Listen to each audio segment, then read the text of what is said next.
आप सभी को नमस्कार। मैं doctor Sudhir Kumar Verma, assistant professor, department of history, DVS college Kanpur. आज हम लोग पेंसिल की कहानी के एक प्रेरणादायक संदेश को समझने का प्रयास करते हैं और ये कहानी यूजीसी एचआरडीसी एएमयू के फूड फॉर थॉट से ली गई है और इसके महत्वपूर्ण संदेश को हम लोग समझने की प्रयास करते हैं। कहानी ये है कि एक बच्चा अपनी दादी माँ को एक पत्र लिखते देख रहा था। एक बिंदु पर वह पूछता है, क्या हमने जो कुछ किया है उस पर आप एक कहानी लिख रही हैं? क्या यह मेरे बारे में कहानी है? तब उसकी दादी माँ पत्र लेखन को विराम देकर अपने पोते को संबोधित करते हुए जवाब देती हैं और बताती हैं कि मैं तुम्हारे बारे में ही लिख रही हूँ, मगर वास्तव में मेरे शब्दों से अधिक महत्वपूर्ण मेरी यह लेखनी है जिसका उपयोग मैं लिखने में कर रही हूँ, और मैं आशा करती हूँ कि तुम बड़े होकर के इस लेखनी के समान बनोगे। तो दादी माँ अपने पोते को संबोधित करते हुए बताती हैं कि हाँ, हम आपके ही बारे में, तुम्हारे बारे में ही एक पत्र लिख रहे हैं। तुमने जो किया है वही लिख रहे हैं, लेकिन वास्तव में हमारा लिखना महत्वपूर्ण नहीं है, हम जिसके द्वारा लिख रहे हैं वो ज़्यादा महत्वपूर्ण है। और हम किसके द्वारा लिख रहे हैं? हम एक पेंसिल के द्वारा इस लेखनी का प्रयोग कर रहे हैं लिखने में, वो ज़्यादा महत्वपूर्ण है। और ये कहती हैं कि अगर तुम इस पेंसिल की तरह बनोगे, तो भविष्य में अगर इस पेंसिल की तरह बनोगे तो तुम्हारा जीवन एक सफल इंसान का जीवन बनेगा। आइए देखते हैं कि दादी आगे अपने पोते को इस पेंसिल से क्या संदेश देने का प्रयास कर रही हैं। तो बच्चे का भी कौतूहल जागता है और वो पेंसिल को देख करके पूछता है, मगर यह पेंसिल तो किसी अन्य पेंसिल के ही समान है, इसमें कोई अलग सी विशेषता क्या है? तो पोता पूछता है कि दादी, ये तो पेंसिल जो है आप जिससे लिख रही हैं, ये पेंसिल अन्य सभी पेंसिलों के ही समान है, इसमें कोई हमें कुछ विशेष बात तो नहीं दिखाई पड़ती है। तो दादी पुनः एक बार अपने पोते को समझाते हुए जवाब देती हैं, उनको समझाती हैं और बोलती हैं कि देखो, ये इस बात पर निर्भर करता है कि तुम चीज़ों को कैसे देखते हो। पेंसिल के संदर्भ में भी ये बात लागू होती है कि अगर तुम पेंसिल को देखने का नज़रिया अपना बदलो तो तुम्हें बहुत सारी चीज़ें या बहुत सारी प्रेरणास्पद चीज़ें आपको यहाँ से देखने को मिलेंगी। तो एक तरह से दादी ये बताती हैं कि इस पेंसिल से तुम मुख्यतः 5 चीज़ों को समझ सकते हो।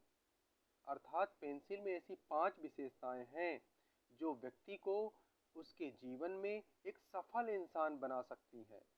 और पेंसिल की इन 5 संदेशों को अगर तुम ग्रहण कर लेते हो तो इस विश्व के साथ में तुम शांतिपूर्वक तरह से रह पाओगे या अपना जीवन बिता पाओगे। तो दादी पेंसिल को दिखाते हुए बच्चों से कहती हैं कि देखिए, ये पेंसिल है, ये पेंसिल दरअसल 5 विशेषताएं छुपाए हुए हैं। अगर तुम इन 5 विशेषताओं को अपने जीवन में उतार लेते हो तो तुम्हें भविष्य में बहुत लाभ होगा। तो अब हम चलते हैं कि आखिर ये 5 विशेषताएं कौन हैं जिनको दादी अपने पोते को समझाने का प्रयास कर रही हैं। तो पहली विशेषता के तौर पे दादी ये बताती हैं कि देखो, कि जिस तरह से पेंसिल लिखने में पूरी तरह से सक्षम है, मतलब ये कि पेंसिल के अंदर वो सारी विशेषताएं हैं कि वो कुछ भी लिख सकती है। एक तरह से कुछ छोटा कोई पत्र लेखन भी कर सकती है, बड़ी कहानी भी लिख सकती है, उपन्यास भी लिख सकती है, बड़े महान ग्रंथ भी उसके द्वारा लिखे जा सकते हैं। लेकिन दादी ये बताती हैं कि आपको यह नहीं भूलना चाहिए कि आप जिस तरह से पेंसिल को पकड़ने के लिए एक हाथ की जरूरत पड़ती है, जिस तरह से पेंसिल को लिखने के लिए एक हाथ का सहारा लेना पड़ता है, उसी तरह से मनुष्य के जीवन को मार्गदर्शित करने वाला एक हाथ होता है, जिसको हम ईश्वर कह सकते हैं या जिसको हम परम शक्ति कह सकते हैं। तो मतलब ये दादी एक तरह से पेंसिल की पहली विशेषता के माध्यम से ये समझाने का प्रयास करती हैं कि जिस तरह से पेंसिल को चलाने के लिए, लिखने के लिए, उसको पकड़ने के लिए उसके ऊपर एक हाथ होता है, उसी तरह से मनुष्य का जीवन भी अपने आप में पूर्ण सक्षम है, लेकिन वो महान कार्य करने में सक्षम है, परंतु उसको क्या है, एक मार्गदर्शक के तौर पे ईश्वर एक हाथ की तरह काम करता है और उसको हमेशा पथ प्रदर्शित करता रहता है। तो संदेश यह है कि आपको अपने जीवन में इस बात का हमेशा ध्यान रखना चाहिए कि हमारे ऊपर एक ईश्वर है, परम शक्ति है, सत्ता है, जो हमेशा हमारा मार्गदर्शन करती रहती है। दूसरी विशेषता, पेंसिल को देख करके अपने पोते को दादी दूसरी विशेषता बताने का प्रयास करती हैं और ये बताती हैं कि देखो, पेंसिल को हम लोग उसको लिखने के दौरान कई बार हमें रुकना पड़ता है और पेंसिल को रोक कर उसको एक तेज धार के यंत्र अर्थात शार्पनर से उसको हमें छीलना पड़ता है, और जब हम पेंसिल को छील देते हैं तब वो पुनः नुकीली हो जाती है, धारदार हो जाती है। उसके माध्यम से हम दोबारा अपना लिखने का कार्य कर सकते हैं। तो इस बात के माध्यम से या पेंसिल की इस विशेषता के माध्यम से दादी अपने पोते को ये संदेश देने का प्रयास करती हैं कि जिस तरह से पेंसिल को समय समय पर हमें छीलना पड़ता है, उसको एक छीलने के इस दर्द की प्रक्रिया से गुजरना पड़ता है, उसको जो है एक तरह से अपने दर्द को झेल करके अपने आप को नुकीला बनाना पड़ता है, अपने आप को धारदार बनाना पड़ता है, उसी तरह से मनुष्य का जीवन भी है। उसमें समय समय पर दुख दर्द आते रहते हैं, समय समय पर कठिनाइयां आती रहती हैं, और इन कठिनाइयों का मतलब ये होता है कि एक तरह से व्यक्ति के जीवन की, उसके धैर्य की परीक्षा है, और इस धैर्य के माध्यम से इन कठिनाइयों को आप झेल सकते हैं और जीवन में एक नया निखार प्राप्त कर सकते हैं। मतलब ये, जिस तरह से पेंसिल को समय समय पर छील करके उसको एक तरह से यातना झेलनी पड़ती है, दुख झेलना पड़ता है, उसी तरह से मनुष्य का जीवन भी एक तरह से समय समय पर जो उसमें दुख, परेशानियां, तकलीफें आती हैं, वो भी एक शिक्षा के लिए आती हैं, वो भी एक धैर्य के परीक्षा के लिए आती हैं, और उससे इंसान बेहतर ही बनता है। तो एक दूसरी विशेषता पेंसिल के माध्यम से दादी समझाने का प्रयास करती हैं। तीसरी विशेषता भी बताती हैं। तीसरी विशेषता के तौर पे दादी ये समझाने का प्रयास करती हैं कि देखिए कि पेंसिल लिखती तो है, लेकिन लिखने के क्रम में कभी कभी कुछ त्रुटियां भी हो जाती हैं, कभी कभी कुछ गलतियां भी हो जाती हैं। तो गलतियां होंगी तो क्या होगा कि एक तरह से उसको मिटाने के लिए, उस गलती के शुद्धि करने के लिए भी आवश्यकता होती है, जरूरत होती है।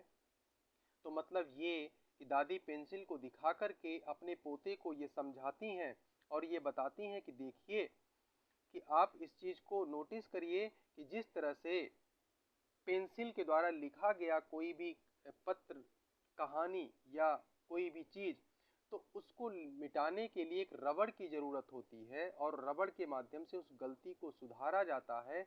उसी तरह से पेंसिल के माध्यम से की गई गलती को रबड़ सुधारती है।